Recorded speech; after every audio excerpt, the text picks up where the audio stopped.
अस्सलाम वालेकुम बच्चों, उम्मीद करती हूँ कि आप सब खैरियत से होंगे और आप ऑनलाइन क्लासेस भी ले रहे हैं। जो बच्चे ऑनलाइन क्लासेस ले रहे हैं वेरी गुड, और जो बच्चे ऑनलाइन क्लासेस नहीं ले रहे उन्हें चाहिए कि वो अपनी काम जो है वो जल्दी से मुकम्मल कर लें। स्कूल खुलने वाले हैं ताकि वो स्कूल आएँ और उनका काम मुकम्मल हो। जमात हफ्ता लेक्चर हमारा है 20 और हमारा वीक कौन सा चल रहा है? ये हमारा वीक चल रहा है 16। हमारा वीक है 16वां हफ्ता है हमारा, ठीक है। ये हमारे पास है इब्तिदाई तिबी इमदाद जो हम पढ़ चुके हैं और हमने इसका होमवर्क भी किया है।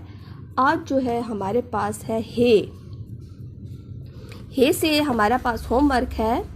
मुसन्निफ़ को इब्तिदाई तिब्बी इमदाद के बारे में जानने का शौक़ क्यों पैदा हुआ।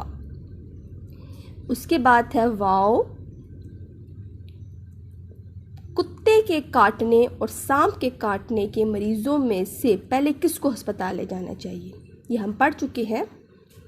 जे, हादसे की जगह पर ज़ख्मियों के इर्द गिर्द को क्यों जमा होना चाहिए, क्यों जमा नहीं होना चाहिए।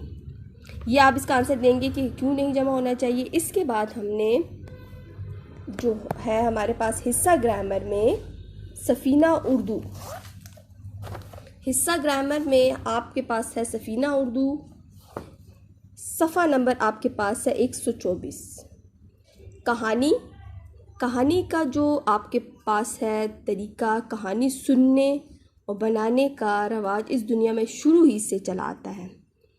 हम में से कौन होगा जिसने बचपन में रात को दादी अम्मा या नानी अम्मा से कोई कहानी ना सुनी होगी। कहानी से बच्चे और बूढ़े यकसा तौर पर लुत्फ़ अंदोज़ होते हैं। कहानी के वाक़यात बच्चों के लिए महज तफरीह और दिलचस्पी का मौजब ही नहीं होते, बल्कि बाज़ औक़ात छोटी छोटी और सादा कहानियों में निहायत उम्दा अखलाक की सबक भी मौजूद होता है।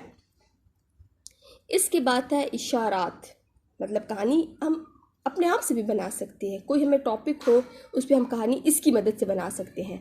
कहानी लिखते हुए मदज़िल हदायत को सामने हमने रखना है, ठीक है। कहानी का ताल्लुक़ क्या होगा, गुज़रे हुए ज़माने से होता है, ठीक है। और हमेशा गुज़रे हुए ज़माने से जब होता है तो उसमें हमेशा क्या लगाते हैं, था, थी, पली, मतलब गुज़री हुई बातें। इसलिए कहानी को हमेशा ज़ेरिया माजी में लिखना चाहिए।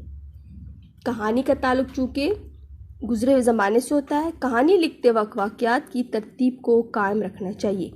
आगे की बात पीछे और पीछे की बात आगे नहीं लिखनी चाहिए। कहानी में एक बात बार बार ना दोहराई जाए। कहानी के ऊपर उन्वान ज़रूर लिखिए, और अगर कहानी से कोई इखलाकी सबक हासिल होता है तो उस सबक को कहानी के आखिर में इखलाकी सबक उन्वान देकर अलहदा लिख दीजिए। जब किसी उन्वान पर कोई कहानी लिखने को कहा जाए तो उस उन्वान से मुतल्लिक जो कहानी भी आपको याद हो लिख दीजिए। अब नमूने की कहानी, अब हमारे पास जो पहली कहानी है लालच बुरी बला है। लालच बुरी बला है मतलब हमें लालच नहीं करनी चाहिए किसी भी बात में। अब देखिए इस कहानी में हम पढ़ते हैं कि क्या है। एक दफ़ा का जिक्र है कि 3 दोस्त रोज़गार की तलाश में इकट्ठे सफ़र कर रहे थे। चलते चलते वो एक जंगल में गुज़रे। इस जंगल में उन्हें एक दरख्त के नीचे अशरफियों की थैली मिल गई। थैली पाकर वो बहुत खुश हुए कि अब वो नहायत अमीर कबीर आदमी बन जाएंगे, उनकी ज़िंदगी बड़े मज़े से गुजरेगी।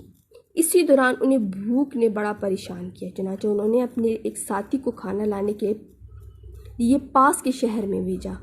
जब वो खाना लाने के लिए चला गया तो बाकी दो जो थी उनकी क्या हो गई, नीयत ख़राब हो गई।